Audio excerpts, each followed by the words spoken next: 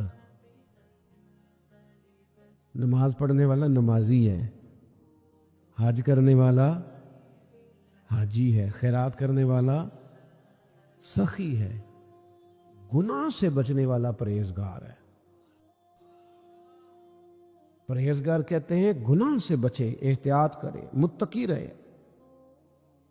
Doctor کے پاس جب ہم جاتے ہیں تو ڈاکٹر دو چیزیں کرتا ہے، ایک دوائی دیتا ہے، ایک پرہیز بتاتا ہے۔ مشکل کام کیا ہوتا ہے؟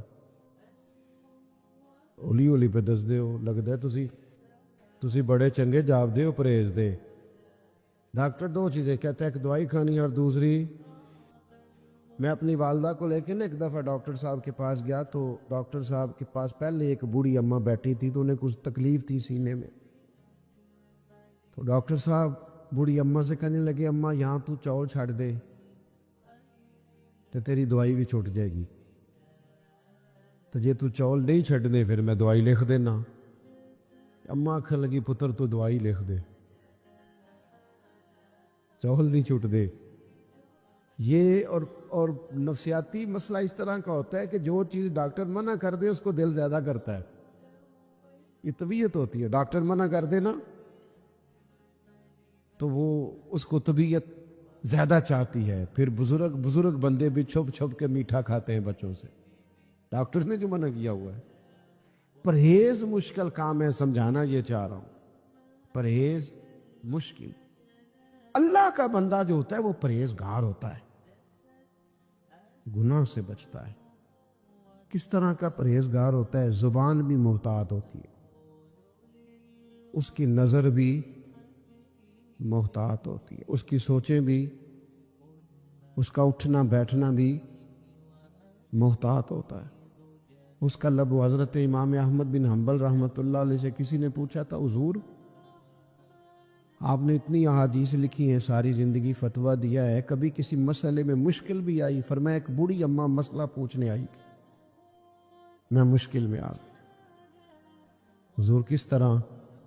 فرمانے لگے، مجھے بیٹے نے بتایا کہ نہایت ضعیف عورت ہے، میں نے پردے کے پیچھے بٹھایا، اس نے مسئلہ پوچھنا ہے۔ فرماتے میں گیا تو وہ بوڑھی کہنے لگی، میں بیوہ بھی ہوں اور بے اولاد بھی ہوں، ہاتھ نہیں پھیلانا چاہتی، میری خودداری کے خلاف محنت کر کے کماتی ہوں۔ میں چھت پہ نا جب سمجھتی ہوں نا دن میں چرخہ چلا کے اتنی آمدن نہیں ہوئی تو میں پھر چاند جب 14ویں کا چمکتا ہے تو اس کی روشنی میں چرخہ چھت پہ رکھ لیتی ہوں رات کو۔ اب 2-3 دنوں سے مسئلہ یہ ہے کہ بادشاہ کا نا ایک بہت بڑا قافلہ روز ہی گزرتا ہے، ان کے پاس بڑی بڑی لالٹینیں ہوتی ہیں، ان کی کچھ روشنی بھی میرے چرخے پہ پڑتی ہے۔ پوچھنا یہ تھا، اس روشنی میں جو میں سود کاٹوں گی تو وہ کمائی میرے لیے حلال ہے کہ حرام ہے؟ امام احمد بن حنبل کہتے ہیں بڑے بڑے مسئلے حل کیے تھے پر میں کانپنے لگ گیا، کوئی بات بھی نہیں تھی پر آنسوؤں کا سیلاب جانے کہاں سے آیا۔ میں نے کہا بہن تو کون ہے، کہاں سے آئی ہے، کیا نام ہے؟ تو کہنے لگی آپ مسئلہ بتائیے کہ شناختی کارڈ دکھانا پڑے گا۔ میں نے کہا پھر بھی بتا تو صحیح۔ وہ بوڑھی کہنے لگی ایک درویش ہے بغداد میں جو ننگے پیر چلتا ہے، جسے لوگ بشر حافی کہتے ہیں، میں اس فقیر کی بہن ہوں، میں اس کی ہمشیرہ ہوں، یہ میرا تعارف ہے۔ امام احمد بن حنبل فرمانے لگے بہن کوئی بندہ اور ہوتا تو میں مسئلہ اور بتاتا، آپ سے تو لوگ دین سیکھتے ہیں نا، آپ کے گھر سے۔ میری گزارش ہے بادشاہ کی روشنائی میں سوت نہ بنانا، چاند کی روشنی ٹھیک ہے۔ میرے دوستو تقوی، پرہیزگاری، تھوڑی احتیاط۔ وہ ہمارے ہاں نا جی بندے بنتے فقیر، درویش، اور احتیاط ایک چیز کی بھی نہیں کرتے۔ تیرے اوپر تو کئی پابندیاں ہیں، کئی شرمیں تو نے رکھنی، اپنے مرشد کی شرم بھی رکھنی، آستانے کی بھی رکھنی، رب رسول کی بھی رکھنی، آنے والوں کا خیال بھی رکھنا ہے۔ تیری تو احتیاط زیادہ ہونی چاہیے تھی، تیرا تو معیار زیادہ ہونا چاہیے تھا۔ میرے بزرگ خود کہتے کہ آج میں ان سون چلنا، میں کئی دنوں دا جاگیا، آج میں سون لگا ہوں، کو پراؤن آیا تو انہوں بھائیوں پیشی لے ملاں گا، لیکن پھر 1 گھنٹے کے بعد خود ہی فون کرتے کوئی مہمان تو نہیں آیا۔ آپ نے تو کہا تھا کہ زور میں ملنا ہے، تو فرماتے یار میرے لیے آیا ہے، اگر کوئی دور سے آیا ہے تو تکلیف نہ ہو بیچارے کو، لاؤ میں ملاقات کر لوں، تھوڑا سا نہ خیال ہو جائے۔ میرے دوست مجھے خود کہتے ہیں میں اب کل صبح سے گھر سے نکلا ہوں، اور آج بھی میں سمجھ لیں کل کا باہر ہی ہوں، اور تسلسل سفر ہے۔ میں کہتے ہیں سانو تسی کہندے ہو نہیں اینا جانا کرنا، پھر آپ ہر بندے کی من جاندے ہو، جڑا آندہ من جاندے ہو، تو میں کہتا ہوں یار کیا کریں، ہماری کوئی حیثیت نہیں ہے نا، تو کوئی بندہ دین کے نام پہ کہتا تو ڈر لگتا ہے کہ یار اب اس کو کیسے انکار کرے، رب رسول کے نام پہ کہہ رہے آ جاؤ، اللہ رسول کی بات کر جاؤ۔ اللہ کا بندہ متقی ہوتا ہے، پرہیزگار ہوتا ہے۔ غیر محتاج زندگی نہیں گزارنی، ہم نے خیال کرنا، ہم نے توجہ کرنی۔